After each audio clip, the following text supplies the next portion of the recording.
ప్రతి ఒక్కరికి కూడా ఇక్కడ ఉంటున్న వారికి అందరికీ హృదయం ఉందండి? ఉందా? నిజమేనా? ఉంటే స్తుతించండి దేవుణ్ణి. అన్నీ కూడా కొన్ని కొన్ని మాటలు రాలేకపోతున్నాయి కదండి. సజీవులుగా ఉంటేనే దేవుని స్తుతిస్తారట. హల్లెలూయా. కాబట్టి అందరికీ కూడా హృదయం ఉంటుందండి. అది కఠినమైనదన్నా మృదువైనదన్నా మొత్తానికి హృదయం లేకుండా ఎవరు కూడా ఉండరు. కనుక హృదయానికి చాలా ప్రాముఖ్యత ఉంది. హృదయం గురించి అనేకమైన భక్తులు మరి బైబిల్ గ్రంథంలో చాలా చక్కటి మాటలు, హెచ్చరికలు కూడా తెలియజేస్తారు. అయితే మరి మానవుడు మరి యొక్క పిండంగా ఏర్పడిన దగ్గర నుంచి కూడా మరి దాదాపుగా ఒక 18వ రోజు నుంచే ఈ యొక్క గుండె అనేది మరి యొక్క బిడ్డలో అది మార్పు చెందుతుంటుందండి. అంటే అది ఉత్పత్తి జరుగుతూ ఉంటుంది, అది ఫామ్ అవుతూ ఉంటుంది. అది కరెక్ట్గా 10వ వారానికి సంపూర్ణముగా తయారైపోద్ది. అంటే 2.5 నెలలకే హృదయం అనేది, ఇక గుండె అనేది ఏర్పడుతుంది ఇక మరి యొక్క బిడ్డల్లో. మరి అది ఆ తర్వాత నుంచి కూడా అప్పటి నుంచి మళ్ళా ఆ బిడ్డ ఎదిగి పెద్దోడైపోయి వృద్ధుడైపోయి చనిపోయే వరకు కూడా నిరంతరము కూడా అది పనిచేస్తూనే ఉంటుంది. మన యొక్క బాడీలో, మన యొక్క శరీరంలో అనేక అవయవాలు ఉన్నప్పటికీ కూడా వాటి వాటి యొక్క ప్రత్యేకమైన ఒక పనితీరు కలది. అయినప్పటికీ కూడా వాటన్నిటి కూడా ఒకానొక సమయంలో అవి రెస్ట్ తీసుకోవాలి. రెస్ట్ తీసుకుంటేనే బాగా పనిచేస్తాయి. కానీ గుండె రెస్ట్ తీసుకుంటే మనం రెస్ట్ ఇన్ పీసే కదండి. కాబట్టి గుండె ఎప్పుడు కూడా రెస్ట్ ఉండదు. అది అది ఫామ్ అయిన దగ్గర నుంచి ఆఖరికి మనిషి చనిపోయే వరకు అది పని చేయాల్సిందే. ఎందుకంటే మొత్తం ఆ యొక్క శరీరానికి కావాల్సిన 5.5 లీటర్ల రక్తాన్ని అదే శుద్ధి చేసి సరఫరా చేస్తూ ఉంటుంది శరీరం అంతటినీ కూడా. కనుక దానికి చాలా ప్రాముఖ్యత ఉంది. అది భౌతికంగా అలాగే ఆధ్యాత్మికంగా కూడా దానికి ఎంతో ప్రత్యేకత ఉంది. కాబట్టి అలాంటి ప్రత్యేకమైన ఒక అవయవమే కానీ ఆధ్యాత్మికంగా మనం కూడా చూసుకుంటే దానికి ఎంతో ప్రాముఖ్యత ఉంది. కాబట్టి ఈ దినము నేను మిమ్మల్ని అందరికీ వేసే ప్రశ్న ఏంటంటే, మీ అందరికీ హృదయం ఉందా? ఉందా? ఉంటే దాంట్లో ఏముంది? ఏముంటుందండి? అప్పులు ఉంటాయి, కష్టాలు ఉంటాయి. ఇదేనా? అందరికీ హృదయం ఉంది, బాగానే ఉంది. కానీ అందులోపల కూడా ఏవో ఉంటాయి కదా అండి. There are many hidden things. ఎన్నో గూఢమైన సంగతులు అన్నీ కూడా అందులోనే భద్రంగా దాచిపెట్టి ఉంటారు కదా. అయితే ఇప్పుడు మనం ఒక విషయాన్ని గమనిద్దాం. మరి పేతురు భక్తుడు రాసిన ఒక మొదటి పేతురు ఆల్రెడీ మనం ధ్యానించాం కదా. మరి బైబిల్ స్టడీలో పార్టిసిపేట్ చేస్తున్న వారికి తెలుసు. మొదటి పేతురు పత్రిక 3వ అధ్యాయము 16వ వచనం చూడండి. 15-16 కలిసి ఉన్నాయా? నిర్మలమైన మనస్సాక్షి కలవారై మీలో ఉన్న నిరీక్షణను గూర్చి మిమ్మును హేతువు అడుగు ప్రతివానికిని సాత్వికముతోనూ భయముతోనూ సమాధానము చెప్పుటకు ఎల్లప్పుడూ సిద్ధముగా ఉండి మీ హృదయముల యందు క్రీస్తును ప్రభువుగా ప్రతిష్ఠించుడి. అదే అండి, అది ఓకే. కొంచెం గమనం పెట్టాలి. ఓకే, చేస్తున్న వారు కొత్త వారు అయినప్పటికీ కూడా అప్పుడు కొంచెం టెక్నికల్ ఇష్యూస్ జరుగుతుంటాయి కదా. ఒక జాగ్రత్తగా చూసుకోవాలి. మనకు కావాల్సింది రాకపోతే వేస్ట్ కదా. మన ఒక సబ్జెక్ట్ అది. సరే వద్దులే, కూర్చో కూర్చో. ఇక్కడ ఏంటట, ఇక్కడ హృదయంలో ఏం చేయాలట? ఎవరిని ప్రతిష్ఠించాలండి? ప్రభువైన యేసుక్రీస్తుని ప్రతిష్ఠించాలట. ఇక్కడ అతి ప్రాముఖ్యమైనది. అయితే ఈ విషయంలో ఒకసారి దీని యొక్క నేపథ్యాన్ని మనం చూద్దాం. ఇక్కడ విశ్వాసులందరూ కూడా శ్రమలలో వారు ప్రయాణం చేస్తున్నప్పుడు ఆ కాలంలో అధైర్యపడకుండా వారందరినీ కూడా బలపరచడానికి ఎలా జీవించాలో ఒక హెచ్చరిక చేస్తూ ఈ యొక్క అపోస్తులుడైన పేతురు గారు రాసిన ఈ యొక్క పత్రికలో ఇది వారిని మోటివేట్ చేస్తూ బలపరుస్తున్న సందర్భం. ఇందులో మనం గమనిస్తే ఎందులో ప్రతిష్ఠించాలండి? క్రీస్తు వారిని మనక హృదయంలో ప్రతిష్ఠించమంటున్నాడు. ఎందుకంటే ఇందాకలే చెప్పుకొచ్చాను, చాలా ప్రాముఖ్యమైనది. ప్రతి అవయవం కూడా వాటి వాటి యొక్క ప్రత్యేకమైన ప్రాముఖ్యతలో కలిగినప్పటికీ కూడా హృదయానికి ఎంత ప్రత్యేకం అంటే అది రెస్ట్ తీసుకోదు. కాబట్టి అది మనం ఎప్పుడైతే మనకి జీవం వస్తుందో మళ్ళా జీవం ప్రభు యొద్దకు వెళ్ళినంత వరకు కూడా నిరంతరము పనిచేయదగినది ఏకైక ఒక అవయవం అంటే అది హృదయం అని మనం తెలుసుకున్నప్పుడు అదే హృదయము ప్రభువుకి కావాలి. హల్లెలూయా. ఎందుకంటే జీవింపజేసేది అదే, ఒక మనుషుల్ని నడిపించేది అదే. కనుక ప్రభువుకి ఏం కావాలో గుర్తుపెట్టుకోండి. యేసుక్రీస్తు వారికి, దేవుడు అనబడిన వాడికి ఏమి కావాలో సాతానికి కూడా అదే కావాలి. ఇంకేది అవసరం లేదు. నీ డబ్బు ధనం ఏమీ అవసరం లేదు. కనుక దేవుడు ఏమి ఎరిగాడు, ఏమి కావాలంటున్నాడు అంటే ఆయన చాలా స్పష్టంగా చెబుతున్నాడు. దేవుడు వేటిని అలక్ష్యము చేయడు అంటే కూడా విరిగి నలిగిన హృదయమే ఆయన కోరుకుంటున్నాడు అంటున్నాడు. ఇంకా ఆయనకి ఏది ఇష్టం అంటే హృదయమే ఇష్టమట అని ఇలాంటి అనేక మాటలు మనం తెలుసుకుంటాం. బైబిల్ గ్రంథంలో మనం చదువుతున్న కొలది మనకి దేవుడు తేటగా తెలియజేస్తున్న ఒక సత్యం. అయితే ఇలాంటి యొక్క హృదయాన్ని మనం ఎలా చూసుకోవాలంటే ఖచ్చితంగా అందులో దేవుడు మాత్రమే ఉండాలట. అందుకనే హృదయంలో క్రీస్తుని ప్రతిష్ఠించుడి అంటున్నారు. ఎందుకంటే ఒకవేళ క్రీస్తు అనబడిన వారు మన హృదయంలో ఆయన ప్రతిష్ఠించబడితే ఇంకా మనము ఖచ్చితంగా మనకి సీట్ కన్ఫర్మ్ అయిపోయినట్లే. ఎక్కడికి? నిత్య రాజ్యానికి మనం వెళ్ళడానికి ఎలాంటి డోకా ఉండదండి, అక్కడికి వెళ్ళిపోవచ్చు. అయితే గుర్తుపెట్టుకోండి, ఒకవేళ నీ హృదయంలో క్రీస్తు కానీ ప్రతిష్ఠించబడకపోతే ఖచ్చితంగా ఇంకొకరు ఎవరన్నా ప్రతిష్ఠించబడతారు, అంతే కదండి. అయితే దేవుడు ఉండాలి లోపల, లేకపోతే సాతాను ఉంటుంది, అంతే. అందుకనే అయితే లోకం లేకపోతే దేవుడు, రెండు మార్గాలు అంతే. అయితే అది లేకపోతే ఇది, నువ్వు చూస్ చేసుకున్న దాన్ని బట్టి ఉంటుంది. కాబట్టి మళ్ళా నిన్న విషయం కూడా మనం తెలియజేస్తే ఒక్కసారి మనం నెమరు వేసుకుంటే మన యొక్క నిర్ణయాలే మన గమ్యస్థానానికి చేరుస్తాయి అన్నది ఎంత వాస్తవం అండి. మీరు ఒక మంచి యొక్క ఆలోచనలు కలిగి చక్కటి యొక్క ఆలోచనాత్మకంగా మీరు కానీ తీసుకుంటే యొక్క నిర్ణయం అది మీ యొక్క గమ్యస్థానానికి చేరుస్తుంది. అది మంచిదైనా చెడేదైనా సరే. కనుక ఇప్పుడు దేవుడు మన యొక్క హృదయంలో ఆయన ప్రతిష్ఠించబడితే ఆయనే మన హృదయాన్ని ఏలేవాడిగా ఉన్నట్లయితేనట మన జీవితం అంతా కూడా ఎలాంటి యొక్క తొట్టిల్లు పాటు ఉండకుండా నేరుగా చక్కగా తిన్నని మార్గంలోకే ప్రయాణం చేస్తుంది. అయితే ఇక్కడ కూడా చూస్తే ఎందుకు దానికి హృదయము ఎంత ప్రాముఖ్యమైనదో అంతే ప్రమాదకరమైనది కూడా. అందుకనే దాని గురించి మనకు భక్తుడు కూడా ఇర్మియా భక్తుడు ఒక మాట తెలియజేస్తాడు. చూడండి, ఇర్మియా గ్రంథము 15వ అధ్యాయము 9వ వచనం.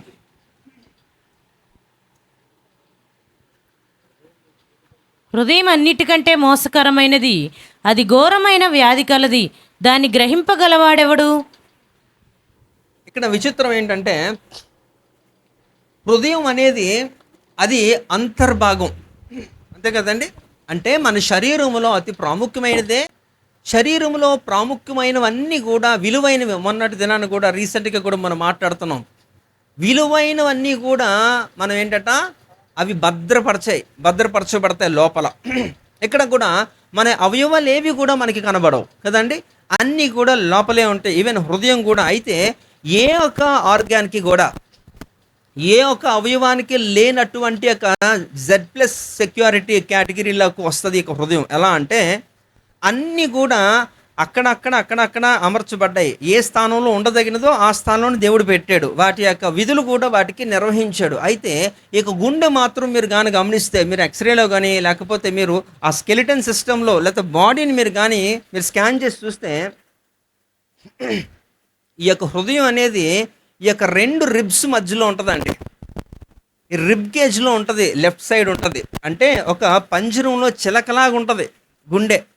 అందుకనే ఓపెన్ హార్ట్ సర్జరీ చేస్తున్న వారికి దాని గురించి చాలా సూక్ష్మముగా దాన్ని ఆలోచించి పరిశోధించాడే. కాబట్టే ఈ యొక్క భక్తుడైనా లేకపోతే ఈ శాస్త్రి ఎవరండి, స్క్రైబ్ అంటారు. ఈ యొక్క ఇర్మియా ఎవరండి, శాస్త్రి, ఆయన స్క్రైబ్, అలాగే ఆయన ఒక ప్రవక్త కూడా.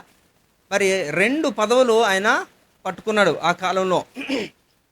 ఆ వ్యక్తి దాన్ని పరిశీలించాడు. కాబట్టే హృదయం గురించి ఆయనకు చెబుతున్న ఒక స్టేట్మెంట్ అది ఏంటంటే, హృదయము అన్నిటికంటే మోసకరమైనది, అది ఘోరమైన వ్యాధి కలది, దాన్ని గ్రహింపగలవాడెవడు అంటే దాన్ని ఎవడు కూడా కనుగొనలేడు.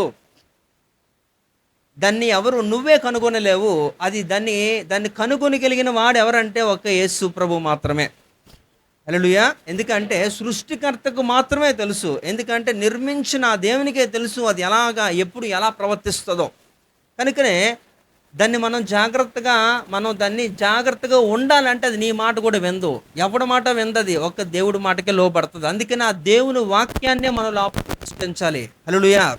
అదే తెలియజేస్తున్నాడు ఈ యొక్క పేతురు గారు. ఏంటట, హృదయంలో ఏం లేదు, క్రీస్తు యేసుని ప్రతిష్ఠించాలి. ఆయన లోపల ఉంటేనే అది కరెక్ట్గా పనిచేస్తుంది, పద్ధతిగా ఉంటుంది. లేకపోతే దాన్ని ఎవరు అదుపు చేయలేరు. చాలా జాగ్రత్త. ఇంకా ఇక్కడ సొలొమోను కూడా ఒక మాట తెలియజేస్తాడు. చూడు, సామెతల గ్రంథం 4:23 చూడండి. నీ హృదయములో నుండి జీవదారులు బయలుదేరును. కాబట్టి అన్నిటికంటే ముఖ్యముగా నీ హృదయమును భద్రముగా కాపాడుకొనుము. ఇక్కడ చూసారా, సొలొమోను తెలియజేస్తాడు ఏంటంట, హృదయంలో నుంచి ఏమొస్తుందట, జీవధారులు అందులోంచి వస్తాయి. కాబట్టి దాన్ని జాగ్రత్తగా భద్రం చేసుకోండి. భద్రం గారు, ఓకే, చాలా జాగ్రత్తగా దాన్ని భద్రం చేసుకోవాలట. లేకపోతే ఏం చేస్తుంది, అది మనల్నే మోసం చేస్తుంది.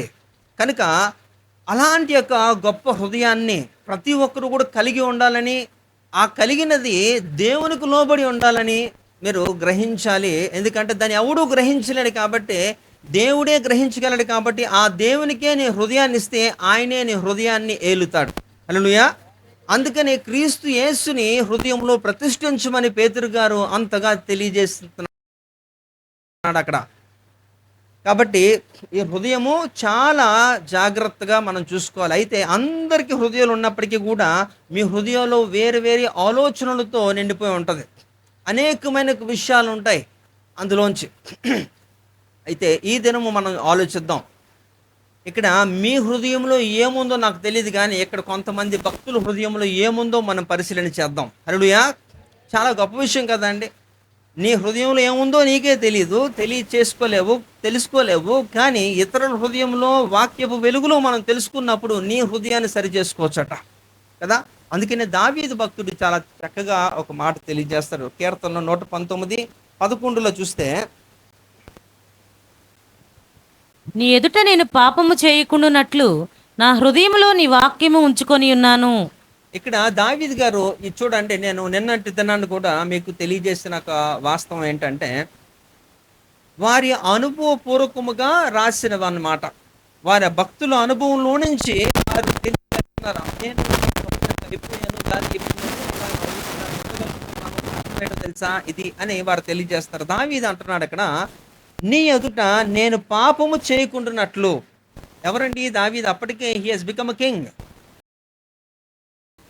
అంటే కింగ్ అనే ఎందుకు నేను చెప్తున్నానంటే, రాజు చక్రవర్తి అంటే వాళ్ళకి ఏంటంటే విలాసవంతమైన జీవితము, ఎవరు కూడా వారిని శాసించలేరు.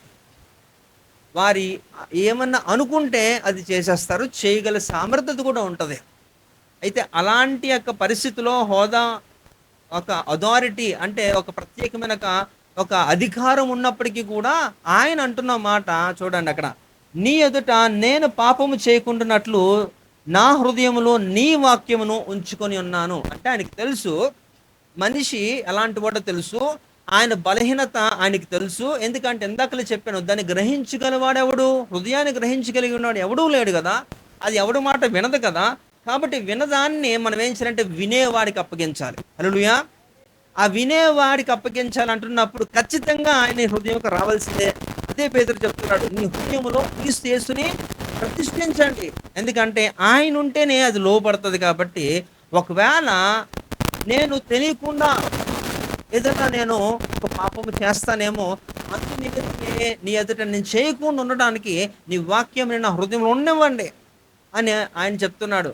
రాజు చక్రవర్తి అంతటి స్థాయిలో ఉంటున్నాక దావీదు యొక్క మాట తెలియజేయడానికి కారణం ఏంటంటే, ఒకవేళ కానీ క్రీస్తు తప్ప ఇంకేది ఉన్నప్పటికీ కూడా, మళ్ళీ చెబుతున్నా, క్రీస్తు తప్ప ఏది ఉన్నప్పటికీ, ఆఖరికి నీ సొంత ఆలోచన ఉన్నప్పటికీ కూడా పనికి రాదు నీ హృదయం, వేస్ట్.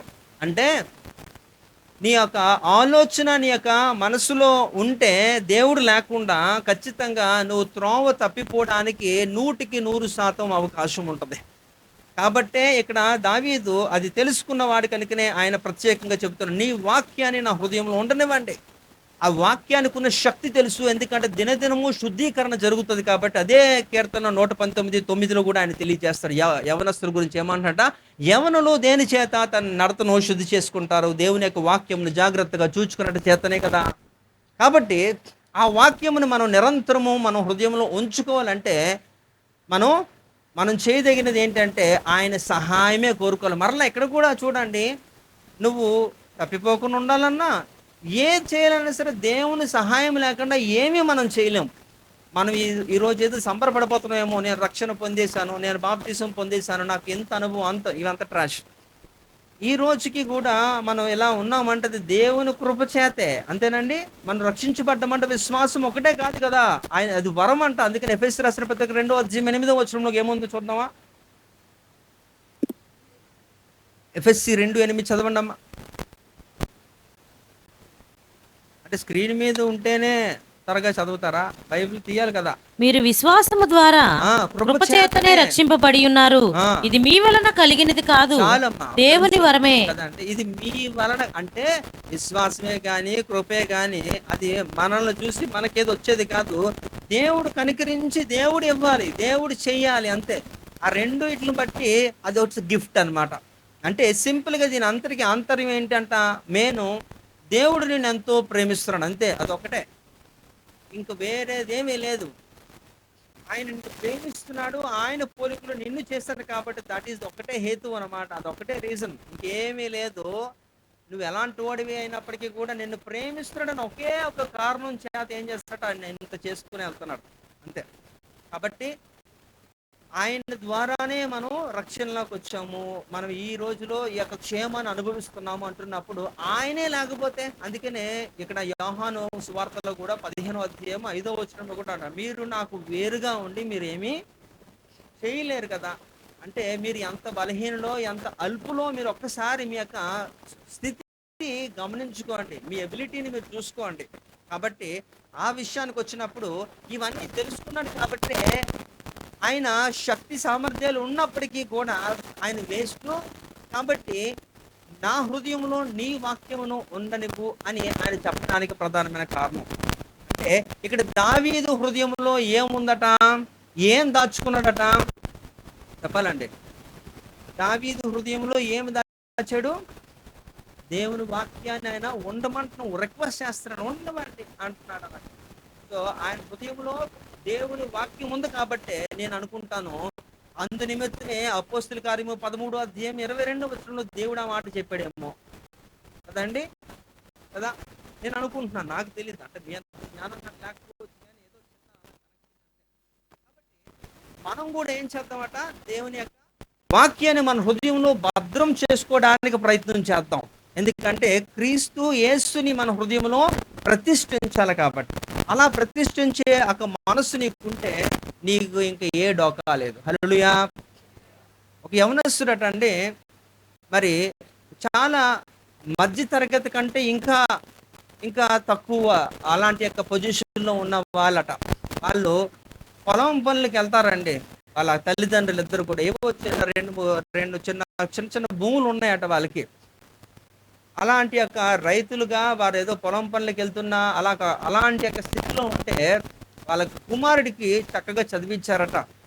వాడి ఫ్రెండ్స్తో స్నేహాలతో తిరిగి పెద్ద పెద్ద వారితో పరిచయాలు ఉండి వాడికి ఎలాంటి యొక్క బుద్ధి పుట్టిందంటే, నాకు ఖచ్చితంగా BMW కార్ కావాలన్నాడట. అది ఎంత కాస్ట్ తెలుసా అండి, దానికి సిరీస్ ఉంటాయి. ఆ సిరీస్ బట్టి మినిమం 1 crore అండి, ₹1,00,00,000. అంటే మీరైతే కొనేయచ్చులేండి, పర్వాలేదు.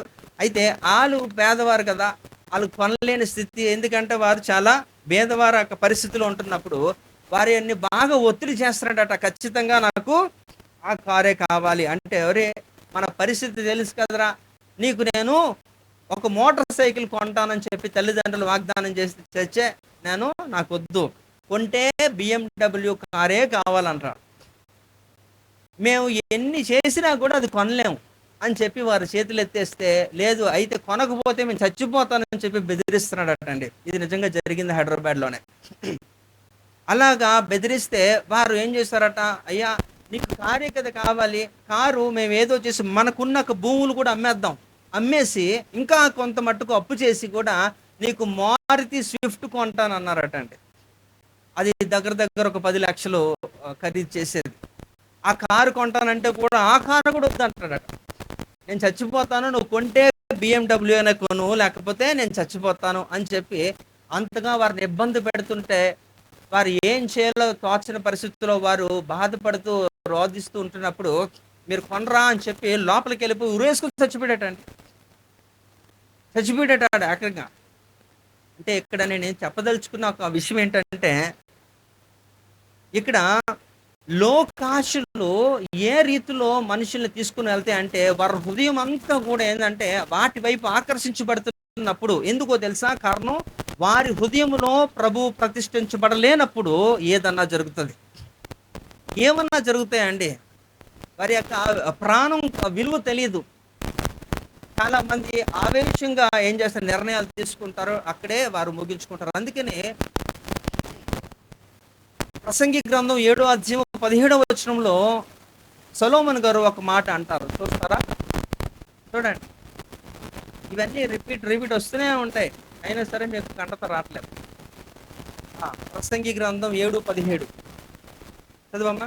అధికముగా దుర్మార్గపు పనులు చేయకుము, బుద్ధిహీనముగా తిరగవద్దు, నీ కాలమునకు ముందుగా నువ్వేళ చనిపోవుదువు. అంతేనండి. దుర్మార్గపు పనులు చేసి బుద్ధిహీనంగా ప్రవర్తించినప్పుడు ఇంకేమవుతుందండి? వారికి ఇవ్వబడిన ఆయుష్కు మునిపే వారు ఏం చేస్తారట? చచ్చిపోతున్నారు. That is the reason we have too many suicide cases కదా. చాలా మంది క్రైమ్ రేట్ చూస్తే ఆత్మహత్యలు ఎక్కువైపోతున్నాయి యవ్వన ప్రాయంలోనే. ఇంకొకటట విచిత్రం, ఈ యొక్క రీసెంట్ అన్నీ చూస్తున్నప్పుడు కొంత హాస్యాస్పదంగా ఉంటుంది, చాలా బాగా కూడా ఉంటుంది.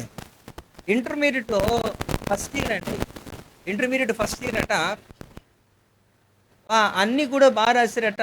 ఒక సబ్జెక్టు వాడికి డౌట్ అట అండి. డౌట్ అంటే అది పాస్ అవుతానా లేదో అని చెప్పి డౌట్ పడుతున్నాడట. రిజల్ట్ వచ్చినప్పుడు, ఇంకా రిజల్ట్ వస్తుంది అంటున్నప్పుడే వాడు ముందే చచ్చిపోయాడటండి. ట్రైన్ కింద తలపెట్టి చచ్చిపోయాడట. తీరా రిజల్ట్ చూస్తే అన్నీ కూడా ఫస్ట్ క్లాస్ మార్క్. ఏమంటామండి ఇవన్నీ కూడా? ఇప్పుడు చదువు ఒకసారి ఫెయిల్ అయిపోతే మరలా రాసుకొని మరలా పాస్ అవ్వచ్చు కదా, పెద్ద విషయం ఏముందండి? అదే లైఫ్ కాదు కదా. దానికోసమే నువ్వు ప్రాణం ఖరీదు తెలియదు, నీకు విలువ తెలియదు కదా. అది విలువ పెట్టి కొనబడిన వారికే తెలుసు. హల్లెలూయా. కాబట్టి దుర్మార్గపు పనులు, బుద్ధిహీనమైన పనులు చేసి నీ కాలానికి ముందే ఎందుకు పోతున్నావు అంటున్నాడు సొలొమోను. కనుక జాగ్రత్త అండి. ప్రతి యవనస్తురాలకి కూడా మీరు ఆలోచన చేయండి. ఎందుకంటే దేవుడు నిన్ను కొనుక్కున్నాడు, ఆయన స్వరక్తం ఇచ్చి కొనుక్కున్నాడు. కనుక అది వృధాగా చేసుకోకండి. నీకు ఇచ్చిన ఆయుష్ని సంపూర్ణంగా మీరు వినియోగించుకోండి. కాబట్టి ఇక్కడ అది జరగకపోవడానికి కారణం ఏంటంటే మీ హృదయంలో క్రీస్తుని ప్రతిష్ఠించకపోవడమే. హల్లెలూయా. ఇక్కడ దావీదు మనకి తెలియజేస్తున్న సత్యం ఏంటంటే, మన హృదయంలో ఏముండాలట? దావీదు హృదయంలో ఏం భద్రం చేసుకున్నాడు? వాక్యాన్ని భద్రం చేసుకున్నాడు. కాబట్టి ఆ వాక్యాన్ని నీ హృదయంలో కూడా నువ్వు భద్రం చేసుకుందువుగాక. అయిపోయింది, ముగించేద్దామా? ఆఖరి ప్రార్థన ఎవరు చేస్తారు? ఎంత ఆనందం అండి. కొంతమంది యొక్క మొహాల్లో పాస్టర్ గారికి మారు మనసు వచ్చేసిందని కొంతమంది వెనకాల సంబరపడిపోతున్నారు. అస్సలు రాదండి, ఈ విషయంలో అసలు రాదు. ఓకే, తలుపులు వేసేయడమే. Okay, right. లూకా సువార్త 2వ అధ్యాయం 19వ వచనం. అయితే మరియా ఆ మాటలన్నీ తన హృదయములో తలపోసుకొనుచు భద్రము చేసుకొనెను. ఇక్కడ కూడానండి, వాట్ ఎ వండర్ఫుల్ కంపారిజన్ అండి. బ్యూటిఫుల్ కోట్స్ ఇవన్నీ కూడా. దావీదు ఎక్కడోడు, మరియా ఎక్కడదండి. ఈయన పాత నిబంధనకు చెందినోడు, ఆమె కొత్త నిబంధనకు చెందింది. కానీ ఇద్దరు కూడా వారు అక్కడ చూడండి, వారు చేసిన గొప్ప పని ఏంటో తెలుసా? హృదయంలో వాక్యమును వారు ప్రతిష్ఠించుకున్నారండి. ఎంత గొప్ప ధన్యత. నేను అనుకుంటాను మరియమ్మ కూడా హృదయంలో వాక్యాన్ని భద్రపరుచుకుంది కాబట్టే రక్షకుడు తన గర్భం ముందు జన్మించాడు. హల్లెలూయా. చాలా గొప్ప విషయం ఇది. మీకు దానికి విలువ తెలిస్తే మీరు నిజంగా సీట్లో కూర్చోలేరు. కాబట్టి వారి ఇరువురు కూడా ఏంటంటే హృదయంలో వాక్యాన్ని, వాక్యం ఎవరండి? యోహాను సువార్త 1:1 ప్రకారం ఆదియందు వాక్యమే కదా. కనుక ఆ వాక్యమే దేవుడు అంటున్నప్పుడు ఆ దేవుడినే పెట్టుకోమంటున్నాడు పేతురు. ఎవరైతే అలా ప్రతిష్ఠిస్తారో మరలా చెబుతున్నాను, ఖచ్చితంగా నీకు సీటు కన్ఫర్మే.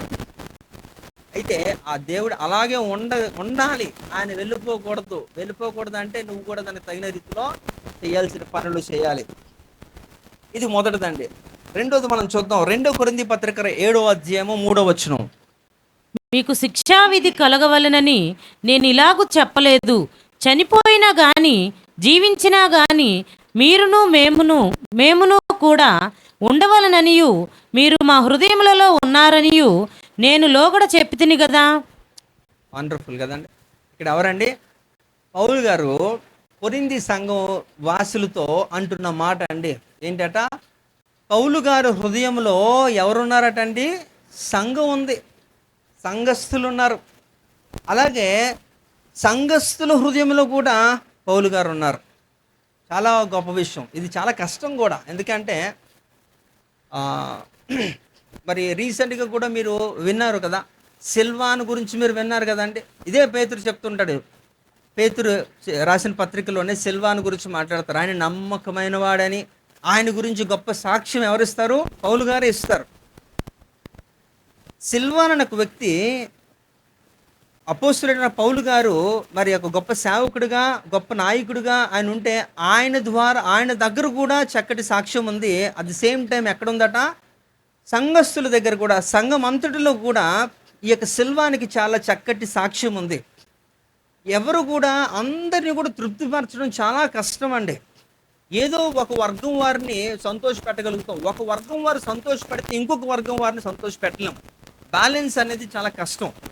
కానీ ఇక్కడ సిల్వాన్ అనే వ్యక్తి చాలా అద్భుతంగా బ్యాలెన్స్ చేయగలిగాడు. అది అంత ఈజీ ఏం కాదు. అయితే ఇక్కడ అపోస్తలుల పౌలు గారి హృదయంలో ఏముందట? అపోస్తలుల పౌలు గారి హృదయంలో సంఘం ఉంది, సంఘస్థులు ఉన్నారు. ఒక సంఘస్థులందరూ కూడా సేవకుడి యొక్క హృదయంలో ఉండాలి అంటే ఒకసారి ఆలోచించండి, వారు ఏ రీతిలో ఉంటే. ఇప్పుడు మీకన్నా సరే ఆలోచించండి, మీ హృదయంలో ఒక వ్యక్తి ఉండాలంటే ఆ వ్యక్తికి ఎన్నో ఉండాలి కదా. మీకు నచ్చిన యొక్క క్వాలిటీస్ అన్నీ కూడా వాళ్ళలో కనబడాలి. మీకు అనుకూలంగా ఉండాలి, ప్రేమించాలి, లోబడాలి, నమ్మకం. ఇక్కడ నాకు ఆశ్చర్యకరమైన విషయం ఏంటంటే, పౌలు గారి గురించి ఎన్నో సార్లు మనం విన్నాం. రోమా పత్రిక నుంచి హెబ్రీ పత్రిక వరకు కూడా యొక్క 14 పత్రికలు కూడా అపోస్తలుల పౌలు గారి చేత రాయబడినవని కూడా మనకు కొన్ని ఆధారాలు ఉన్నప్పటికీ కూడా ఆయన గురించి ఎన్నిసార్లు చదివినా మరలా కొత్తగానే ఆశ్చర్యం కలిగిస్తూనే ఉంటుందండి నాకైతే. అంటే గౌరవ నిస్సిగ్గుగా వాళ్ళు ఏం చేస్తారట? వాళ్ళు అవమానిస్తున్నారండి. క్రీస్తుని వెంబడించిన వారిని అలాగే చేస్తున్నారు, యేసుక్రీస్తుని కూడా అలాగే అవమానిస్తున్నారు, టార్చర్ చేస్తున్నారు. కాబట్టి గుర్తుపెట్టుకోండి, మన హృదయంలో క్రీస్తు యేసుని ప్రతిష్ఠించాలి. హల్లెలూయా. ఇక్కడ చూద్దాం, దానియేలు గ్రంథం 5:20లో కూడా చూస్తే, అయితే అతడు మనస్సును అతిశయించి బలాత్కారము చేయుటకు అతని హృదయమును కఠినము చేసుకొనగా దేవుడు అతని ప్రభుత్వమును అతని యొద్ద నుండి తీసివేసి అతని ఘనతను పోగొట్టెను. ఎవరండి ఇక్కడ? బెల్షాజర్ అని ఒకడు ఉన్నాడులేండి, నెబుకద్నెజర్ ఒక కొడుకు అండి. వీడికి ఉన్నాక ఒక పెద్ద మాయరోగం అనమాట. వీడికి ఏంటట? ఆడి కూడా హృదయం గర్వించిపోయిందనమాట. ఎంతగా అంటే ఇక్కడ మందిరంలో ఉన్న ఉపకరణాలన్నీ కూడా తెప్పించి ఈ మందిరాన్ని ధ్వంసం చేస్తారు కదా ఈ నెబుకద్నెజర్ కాలంలో. ఆయన ఆ మందిరంలో ఉన్న అన్నీ కూడా తీసుకొచ్చేసి ఒక పార్టీ చేసుకుంటున్నారు. ఆ పార్టీలో వీళ్ళందరూ ఏం చేస్తారట? బెల్షాజర్ కాలంలో ఈ యొక్క ఉపకరణాల్లో అందులోనే ఏం చేస్తారంటే ఈ ద్రాక్షారసాన్ని పోసుకొని వారందరూ కూడా ఒక పబ్బులా చేసుకొని ఏం చేస్తారట? విలాసవంతంగా ఎంజాయ్ చేస్తారండి. అంటే అవి పవిత్రమైనవి కదండి. ఈ మందిరములో ఉపకరణాలన్నీ కూడా వాటికంటూ చాలా ప్రాముఖ్యత ఉంది. మోషే ప్రత్యక్షపు గుడారంలో ఉంటున్నవన్నీ కూడా చాలా పవిత్రమైనవి. అవి ఆ తర్వాత కాలంలో సొలొమోను కట్టించిన దేవాలయంలో వాటిని ప్రతిష్ఠించారు. యాజకులు వాటిని పనిముట్లు వాడుతూ దాని యొక్క ఉపయోగాలు తెలియజేస్తూ ఈ యాజకత్వాన్ని చేస్తూ అదొక సాంప్రదాయంగా వెళ్తుంది. అలాంటి మందిరాన్ని కూలగొట్టేసి అందులో ఉన్న వస్తువులన్నీ కూడా తీసుకుని వెళ్ళిపోయి నీకు నచ్చినట్టుగా అపవిత్రము చేస్తున్నప్పుడు దేవుడు ఎందుకు ఊరుకుంటాడా? మేనే టెక్కలో ఫరస్ అంతే. ఆ రోజు అయిపోయిందా లేదా? ఏమొచ్చిందట? ఒక చెయ్యి వచ్చిందట అండి. చెయ్యి వచ్చి గోడ మీద రాసి వెళ్ళిపోయిందట. అదేటో తెలియట్లేదు అడిగి. అప్పుడు ఈ యొక్క బెల్షాజర్ వాళ్ళ అమ్మ వచ్చి అన్నది, బాబు ఇవన్నీ నీకు అర్థం కాదు, కానీ మీ నాన్న కాలంలో ఒక ప్రవక్త ఉండేవాడు, చాలా గొప్ప వ్యక్తి. అతని పేరు దానియేలు పిలిపించు, అతను చెప్తాడంటే దానియేలు వెంటనే ఇతను పంపించాడు. వెళ్ళి ధాన్యాలు తీసుకొస్తే ధాన్యాలు చూసి ఇదా ఓకే అని చెప్పేశాడు అనమాట. ఈరోజు నీకు దేవుడు లెక్క చేశాడు, లెక్క తేల్చేశాడు, అయిపోయింది అనేసి అన్నాడు. ఆ రోజు రాత్రే మాదియా పారసిక రాజ్యం వాళ్ళు వచ్చి ఈ బబులోన్ను కొట్టారండి. బబులోన్ను కొట్టేవాడు అప్పటికి ఇంకెవరు లేరు. ఎందుకంటే బంగారు సరస్సు దానియేలు గ్రంథం 2:38-42 వచనాల్లో ఉంటున్నాక విగ్రహాన్ని గురించి అని చెప్తాడు. దానికి ఎక్స్ప్లెనేషన్ ఉంటుంది చూడండి. అది మొదటిది ఏంటట, బంగారు శిరస్సు, అదే ఈ యొక్క బబులోను సామ్రాజ్యం. రెండోది మాదియా పారసిక, ఇదే వీళ్ళు వచ్చి కొడతారు. ఆ రోజు రాత్రి అయిపోయింది అనమాట. అంటే వాడి హృదయం ఏమైపోయిందంట, గర్వించిపోయి నానా విధాలుగా వాడు చేశాడు, అయిపోయింది వాడి పరిస్థితి. మరలా చెబుతున్నాను, నీ హృదయంలో దేవుణ్ణి ప్రతిష్ఠించకపోతే అయిపోయింది నీ పరిస్థితి కూడా. ఇక్కడ రాజులకే దిక్కులేదు. వాళ్ళంతా రాజులు కదా, సామాన్యుల కూలోలాలు, రాజులాలు చక్రవర్తులు కదా, అలాంటి వారికే దిక్కులేదంటే నీ సంగతి ఏంటి? నువ్వు సామాన్యుడివేనా? లేదంటే నేను కూడా రాజులని, యాజక సమూహం, వంశం అనకండి. ఓకే, జాగ్రత్త. ఎందుకంటే అలా అనడానికి ఒక అర్హత ఉండాలి కదా. ఎవరు హృదయంలో అయితే క్రీస్తు ప్రతిష్ఠించుతారో వారే అర్హులు కదా. హల్లెలూయా, రైట్. కాబట్టి ఇక్కడ అంతా కూడా పోయినట్టే. అతని హృదయము కఠినము చేసుకొనగా దేవుడు అతని ప్రభుత్వమును యుద్ధ నుండి తీసివేసి అతనికి ఘనత పోగొట్టెను. అయిపోయింది. అప్పటి వరకు ఏలేడు. అయితే షార్ట్ స్పానే ఈ యొక్క బెల్షాజరు పరిపాలించింది తక్కువ కాలమే, అయిపోయింది. అక్కడ తీసేశాడు దేవుడు. కాబట్టి ఇక్కడ మనం చాలా జాగ్రత్తగా హృదయాన్ని కావలి ఉంచుకోవాలి. ఆ హృదయంలో ఎవరు ఉండాలో వారికి ప్రాధాన్యత ఇవ్వాలి, వారినే ఉంచండి. ఇంకా చివరిగా ఒక మాట చెప్పి నేను ముగిస్తాను. యోహాను సువార్త 13:2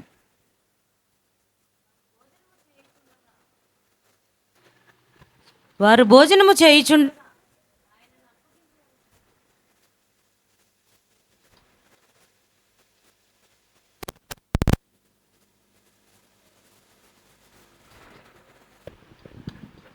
వారు భోజనము చేయుచుండగా ఆయనను అప్పగింపవలెనని సీమోను కుమారుడగు ఇస్కరియోతు యూదా హృదయంలో అపవాదికి ఇంతకు ముందు ఆలోచన పుట్టించి ఉండెను. చాలమ్మా.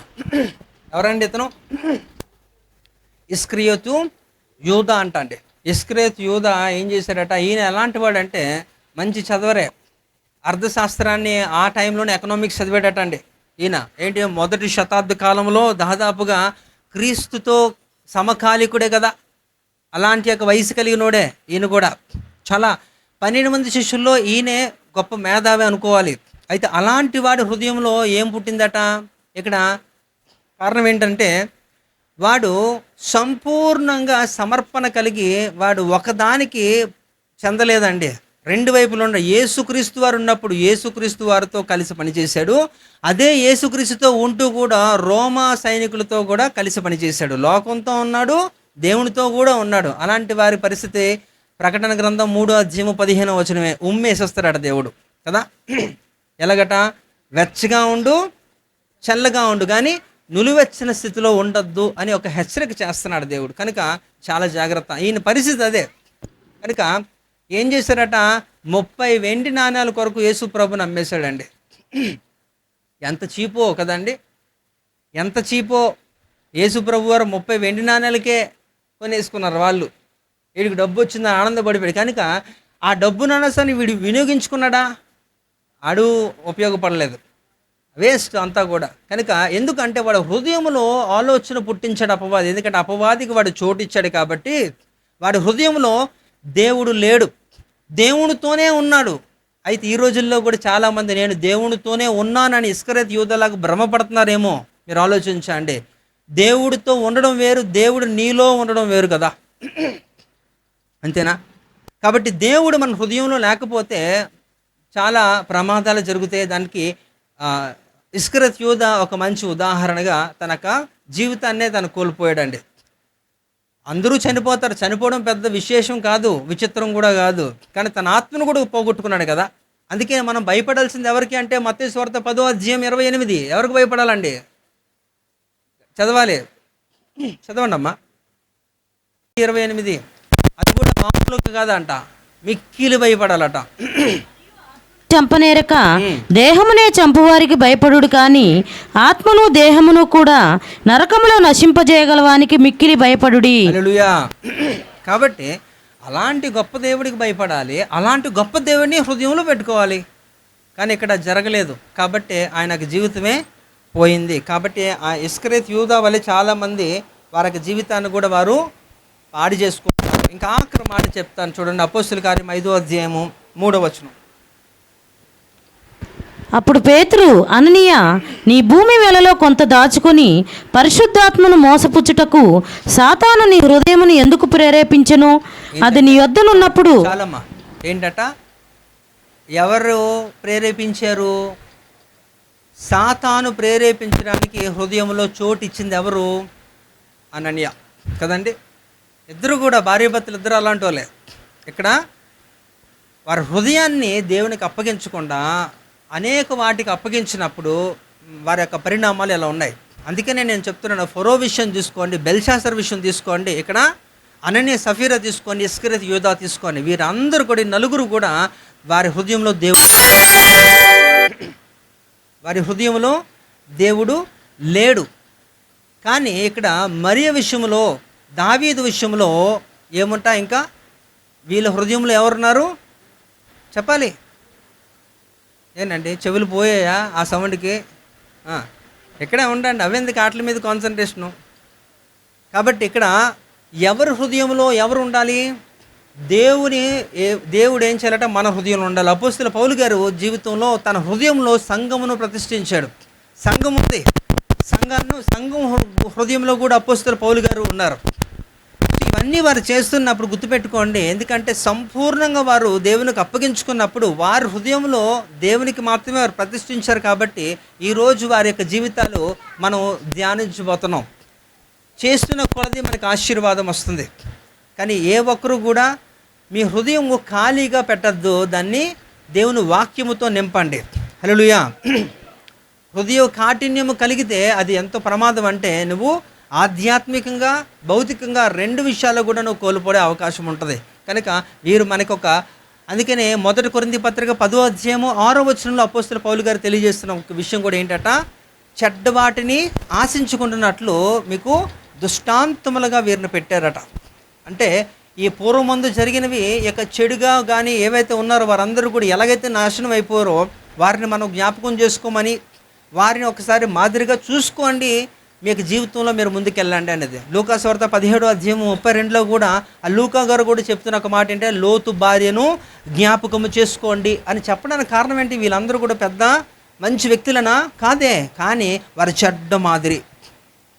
వారు చేసినట్టుగా మీరు చేస్తే మీకు కూడా ఎలాంటి యొక్క రాయితీ ఉండదు, మీది కూడా ఇదే పరిస్థితి అని తెలియజేసే విషయంలో మనకి అక్కడ తెలియజేస్తున్నాడు. కాబట్టి ఈ దినము మన హృదయంలో ఎవరుండాలట? క్రీస్తు యేసుని మనం ప్రతిష్ఠించాలి. హల్లెలూయా. ఈ యొక్క చక్కటి యొక్క మాటలు మరి పేతురు గారు సంఘానికి, మరి శ్రమల్లో ప్రయాణం చేస్తున్న వారందరినీ కూడా ఉద్దేశించి వారిని ఏం చేస్తారంట? మోటివేట్ చేసాడు. వారందరినీ కూడా క్రోడీకరించి వారికి చక్కగా అనుభవ జ్ఞానంతో తెలియజేస్తున్నప్పుడు వారందరూ కూడా విన్నారండి. అయితే ఇప్పుడు కూడా ఈ వాక్యం ద్వారా మీ హృదయమును కూడా ఏం చేయాలట? క్రీస్తు యేసుని ప్రతిష్ఠించండి. హల్లెలూయా. ఈ వాక్యము మీ వెనుకల్లో ఫలించును గాక.